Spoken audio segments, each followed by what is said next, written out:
Bonjour, aujourd'hui je reçois Didier Varro. Bonjour. Et on va parler de Jean-Jacques Goldman. A tout de suite.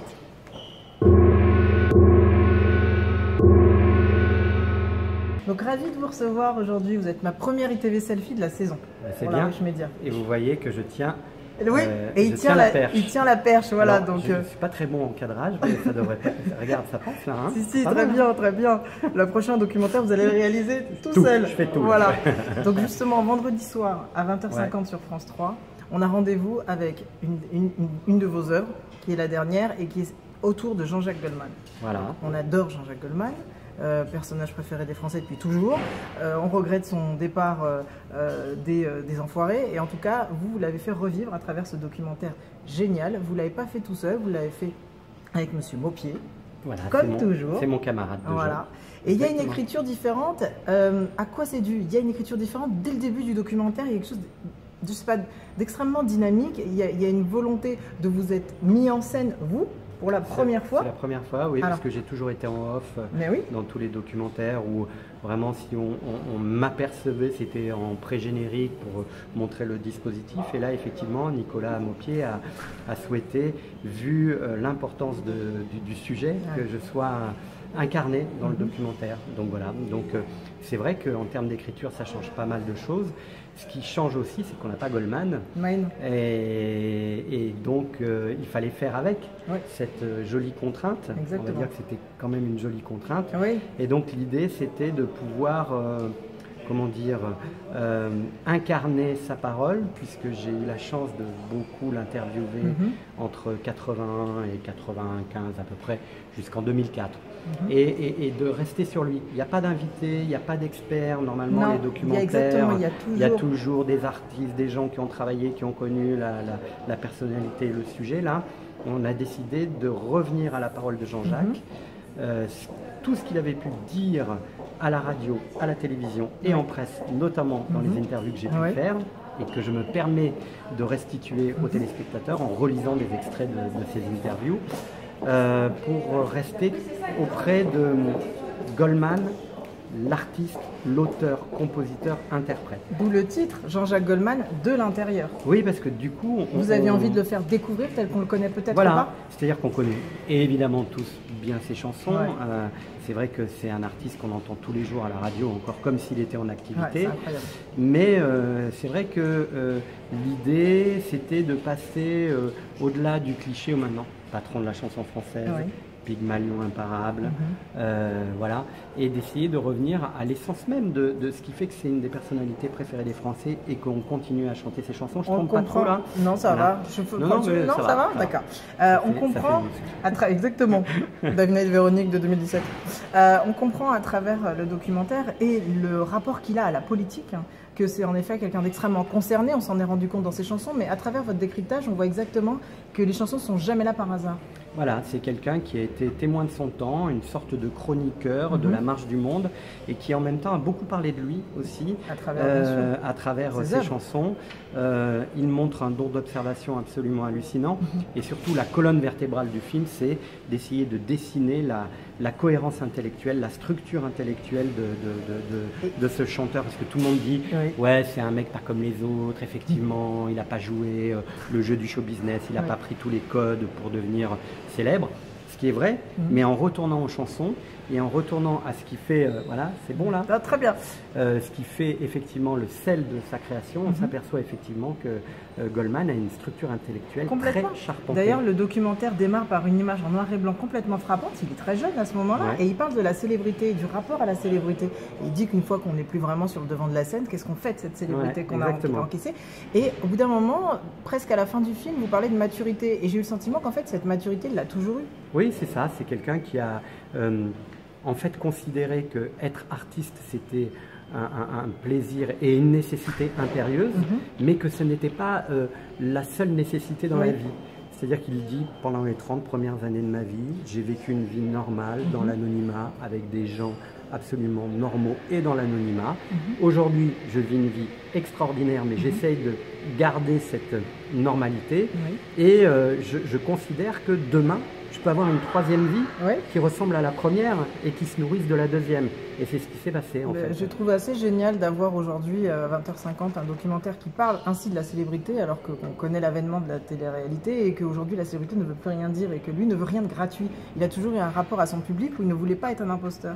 Et c'est assez fort dans votre documentaire, on voit à quel point il est un être humain normal, peut-être pas comme les autres parce que les gens sont pas... recherche le pas du gain, mais en fin de compte, il est normal. C'est rigolo, hein, ce truc de la normalité. Mais oui. C'est devenu un concept très anormal. En 2012, quand François Hollande s'est présenté sur le thème de la normalité. Exactement. On voit qu'il a eu quelques difficultés à mettre en pratique cette théorie ou cette philosophie. Et on voit que c'est quand même possible, effectivement, dans la société du spectacle, avec la télé-réalité, avec tout ce qu'on nous bassine aujourd'hui. Goldman nous a montré que c'était tout à fait possible. Et le sens de son départ qui n'en est pas un, puisqu'on ne sait pas, c'est pareil. Il n'a pas mis en scène ses adieux. Il a pas dit. Du jour au lendemain, il a arrêté. Voilà. Et là c'est un chanteur donc, que vous aimez énormément. Il y en avait trois que vous aimiez beaucoup. Les trois ont été mis en scène à travers vos documentaires. Il y en a plein un quatrième qui est la suite. Il y en a d'autres, hein. Vous savez que j'ai un amour immodéré pour Barbara, dont on parle beaucoup en ce moment. Donc vous aviez écrit un livre sur Barbara. Tout à fait, exactement. Donc on va attendre que les célébrations sur l'anniversaire passent, mais j'ai très envie de faire un long forme sur Barbara. Et puis j'ai aussi envie de m'intéresser à des artistes vivants. Oui, bah oui, c'est bien. Et en activité, je trouve que ce serait pas mal.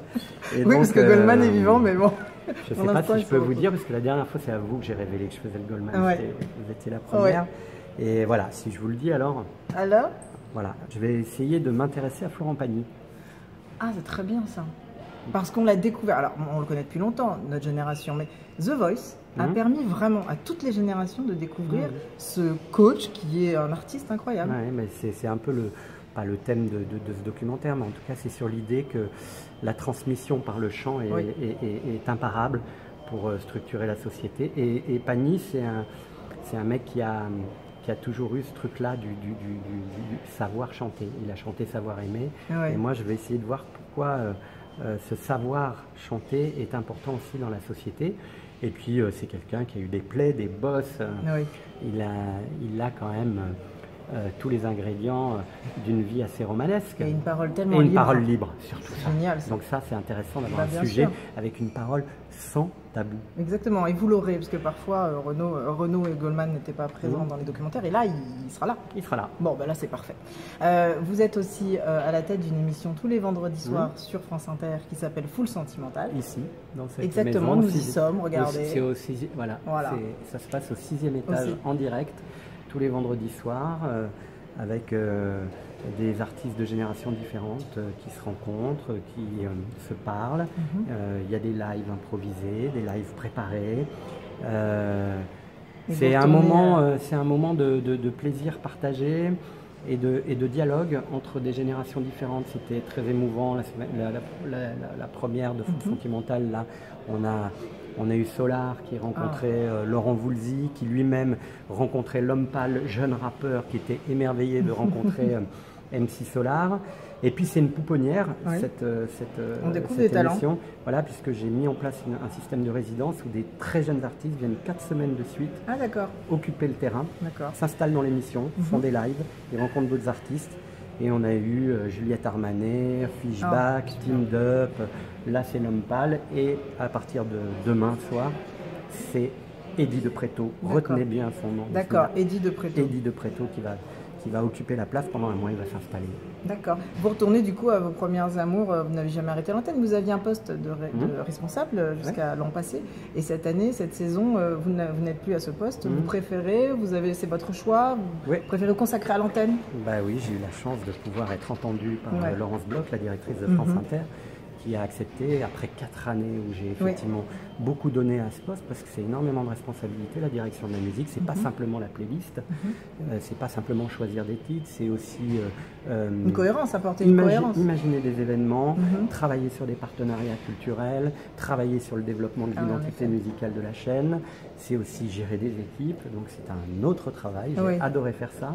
Mais voilà, j'avais envie de revenir à ce qui fait le cœur de mon activité, c'est-à-dire la radio, parce que c'est quand même mon truc préféré, même si là on me voit un peu à la télé maintenant. Oui, du coup, maintenant on va vous y voir. En tout cas, voilà, on va voir Didier Varro vendredi, 20h30.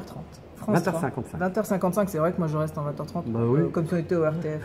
Non, c'est fini ça. Grâce à Cyril Hanouna, maintenant nous démarrons tous plus tard. Voilà. Donc voilà, Jean-Jacques Goldman de l'Intérieur. Et on sera nombreux, on va regarder parce qu'il est extrêmement aimé, plébiscité. Donc. Ah puis, il y a quand même quelques images inédites, dont des images de moi et Jean-Jacques. Oui, jeune, en interview. Vous avez vu, j'avais 2 boucles d'oreilles. Oui.